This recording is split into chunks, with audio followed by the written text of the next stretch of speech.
మొన్న జగన్ గారు పిన్నెల్లి దగ్గరికెళ్ళి, మొలకత్తుకెళ్ళి చంద్రబాబు గారిని హెచ్చరిస్తున్నాను. ఈవీఎం పగలగొట్టిన పిన్నెల్లి మంచోడే, అన్ని సార్లు ఎమ్మెల్యే అయ్యాడు అని చెప్పి మాట్లాడుతున్నారు. దీని మీద మీ అభిప్రాయం ఏంటి?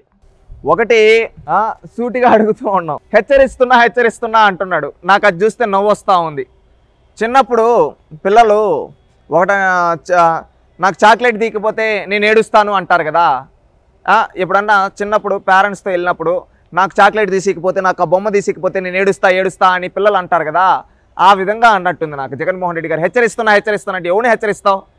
నువ్వు మంచి గురించి హెచ్చరించడంలే, నువ్వు చేసిన పనులేంటయ్యా జగన్మోహన్ రెడ్డి? ఒక ఈవీఎం పగలగొట్టిన ఒక దొంగకి మద్దతుగా నువ్వు జైలుకి వెళ్ళావు, జైలుకి ములాఖాతుకి వెళ్ళావు.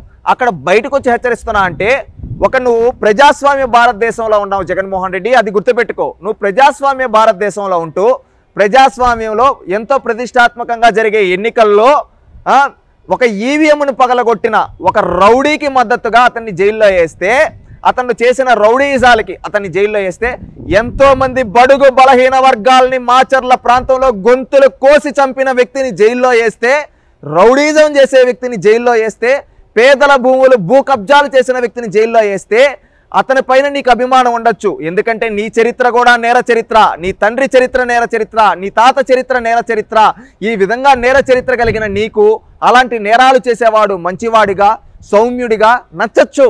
ఆ విధంగా నచ్చి నువ్వు జైలుకి వెళ్ళావు, ములాఖాతులకు వెళ్ళావు. అక్కడికి ములాఖాతులకు వెళ్ళి బయటకు వచ్చి నువ్వు హెచ్చరిస్తున్నా అంటే, నువ్వు ఒక నేరస్తుడి వైపు నిలబడి హెచ్చరిస్తున్నా అంటే నిన్ను ఎవడు లెక్క చేస్తాడు? నీ పక్కనుండే కుక్క కూడా లెక్క చేయదు జగన్మోహన్ రెడ్డి. అది గుర్తుపెట్టుకోండి. మీరు ఒక బాధ్యత గల ఎమ్మెల్యే, మీకు ప్రతిపక్ష హోదా కూడా లేదు కదా, మీరు ఒక సాధారణ ఎమ్మెల్యే. మీరు ఎమ్మెల్యేగా ఏం చేయాలో తెలుసా?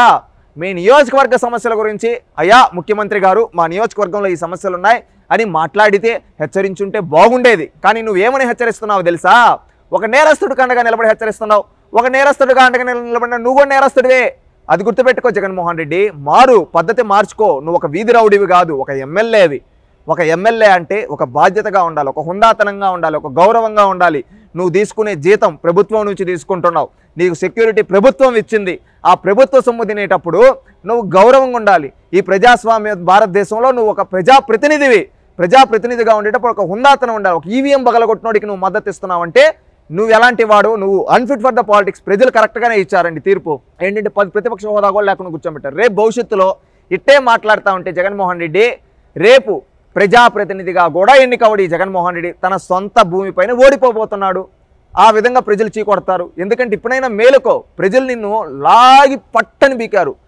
5 ఏళ్ళు ప్రజలు కొట్టిన ఏళ్ళు అట్టే పడి ఉంటాయి చంపపైన. ఇకనైనా బుద్ధి తెచ్చుకో, మారు, ప్రజలకు తరపున నిలబడు. ప్రజలు ఎక్కడన్నా కష్టాలు పడుతుంది అండగా నిలబడి తప్పులేదు. కానీ నువ్వు అవేవి చేయకుండా నేరస్తుల కోసం జైలుకి వెళ్తున్నాడు. అదే రోజు మీరు చూస్తే చంద్రబాబు నాయుడు గారు కావచ్చు, లోకేష్ గారు కావచ్చు ఏం చేశారు? చంద్రబాబు నాయుడు గారు రాష్ట్రం కోసం, రాష్ట్రంలో పరిశ్రమలు పెట్టడం కోసం, రాష్ట్రం యొక్క ఈ జగన్మోహన్ రెడ్డి విధ్వంసంతో రాష్ట్రాన్ని మొత్తం సర్వనాశనం చేస్తుంటే ఆ రోజు చంద్రబాబు నాయుడు గారు ఢిల్లీ పర్యటనకి వెళ్ళి అక్కడ మంత్రులను కలిసి రాష్ట్రంలో జరిగిన అన్యాయాన్ని వివరించాడు. అదేవిధంగా లోకేష్ గారు ఆ రోజు మెగా డిఎస్సి పైన సంతకం కావచ్చు, అదేవిధంగా డిఎస్సికి సంబంధించి ఏ విధంగా పెడతామనేది నిర్ణయాలు కావచ్చు వెల్లడించడం జరిగింది. అంటే ప్రజానాయకులు ప్రజల మధ్యలో ఉన్నారు. లోకేష్ గారు కావచ్చు, చంద్రబాబు నాయుడు గారు కావచ్చు, ప్రజా సమస్యల గురించి వీటి గురించి చేస్తుంటే ఈ జగన్ నేరస్తుడు ఏం చేస్తూ ఉన్నాడు? జైలుకి వెళ్ళి వస్తూ ఉన్నాడు. అంటే ఇక్కడ అర్థం చేసుకోండి, ఇతను ప్రజా ప్రయోజనాల కన్నా ఇతని ప్రయోజనాలు ఏంటో తెలుసా? వ్యక్తిగత ప్రయోజనాలు, రౌడీల ప్రయోజనాలే తన ప్రయోజనాలుగా జగన్మోహన్ రెడ్డి భావిస్తున్నాడు. ఇలాంటి వ్యక్తి రాజకీయాల గురించి మాట్లాడడానికి కూడా అన్ఫిట్.